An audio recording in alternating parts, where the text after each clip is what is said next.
নিছে। আমি এখনো আমার বাড়িতে উঠতে পারি নাই। আমার বিশ্বাস করবেন না, এখন পর্যন্ত আমি একটা কিডনির ওষুধ খেতে পাচ্ছি না। পুরাটা আপনার 3 মাসের ভাড়াও নিয়ে গেছে 1,95,000 টাকা। আমার বাড়ির ভাড়া আমি পাই 65,000 টাকা মাসে। একটা টাকা আমাকে দেয়নি।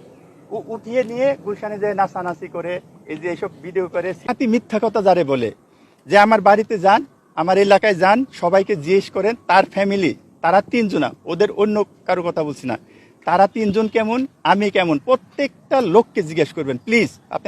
আপনাদের কাছে অনুরোধ রইল, আমার বাড়িতে যাবেন আর ভাড়াটিয়াদের জিজ্ঞেস করবেন যে মাসের ভাড়া, 3 মাসের ভাড়াটা কে নিছে। তো এইগুলা ডাকাতি মিথ্যা কথা কেন যে তাকে আমি বের করে দিছি, সেই তো আমাকে এখন পর্যন্ত উঠতে দেয় নাই, তালা মেরে রাখছে।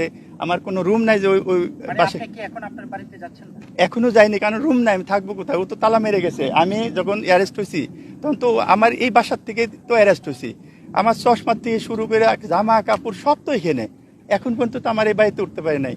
এখন ও যদি আমার ওই বাড়িতে না উঠতে দেয়, যেহেতু দোতলাটায় থাকতাম আমরা, দোতলাটা ওর, না উঠতে দিক, কিন্তু আমার অন্য রুমেও যদি আমি থাকতে পারি তাও ভালো, যে অন্য রুম খালি নাই, যদি খালি হয় উঠি।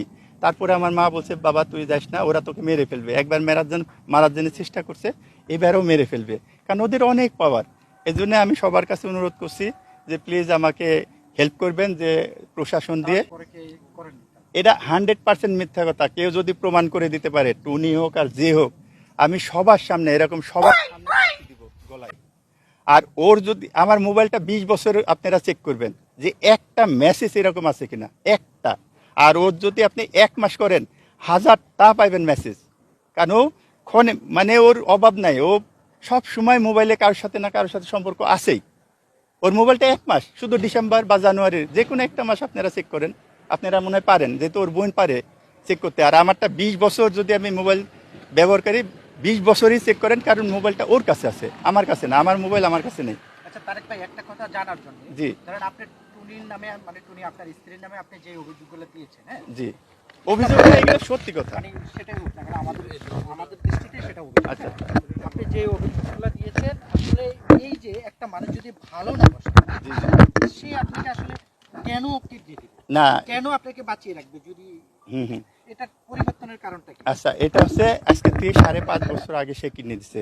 আমি তখনও বলছি, আপনাকে বলছি যে তখন কিন্তু আমিও বাড়ি দিছি, সেও কিডনি দিছে। তখন আমাদের ভিতরে অনেক ভালো সম্পর্ক ছিল, অনেক ভালো সম্পর্ক ছিল।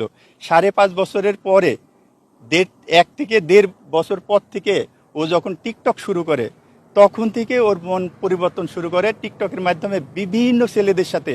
এবং এমনকি যে থাইল্যান্ড থেকে একটা ছেলে আসছে, থাইল্যান্ড থেকে যখন একটা ছেলে আসছে, যখন কিডনি দেওয়ার কত হয়তো 6 মাস পরে, আমাদের এলাকারই সে ছেলেটা এসে বলছে আপনি কিডনি দিচ্ছেন, মানে অবাক।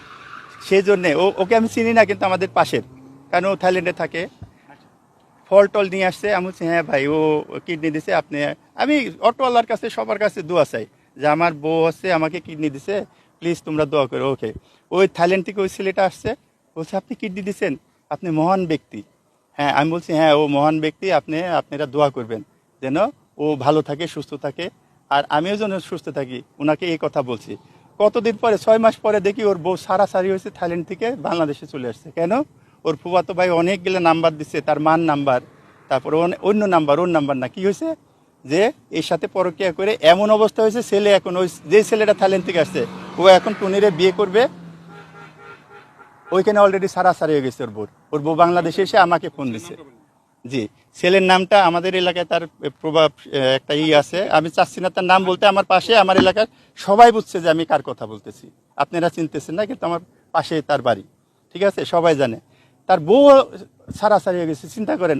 সে কিডনি দিয়ে, হ্যাঁ ওই যে কিডনি দিয়ে ওনার মন এরকম, অনেকে কিডনি, যে আমার স্বামীকে আমি কিডনি দিচ্ছি, তখন একজনের মন নরম হয়ে যায়। এটার একটাই কারণ আমি বলছি, যখন থেকে টিকটক শুরু করছে, আর যদি তার কোনো অভাব থাকে, যেমন আমি অপারেশনের পরে কাজটা, আগে যেমন ব্যবসা করতাম, অপারেশনের আগে সবসময় ব্যবসা করছি, অপারেশনের পরে কিন্তু আমি ব্যবসা করছি না। আমাদের একটু টানাটানি ছিল তখন, টানাটানির পরেও আমি একটা লোন করি, 16 লাখ টাকা লোন করে আমার 3 তালাটা কমপ্লিট করি। তারপরেও আমাদের একটু টানাটানি ছিল। এটা একটা কাজ হতে পারে।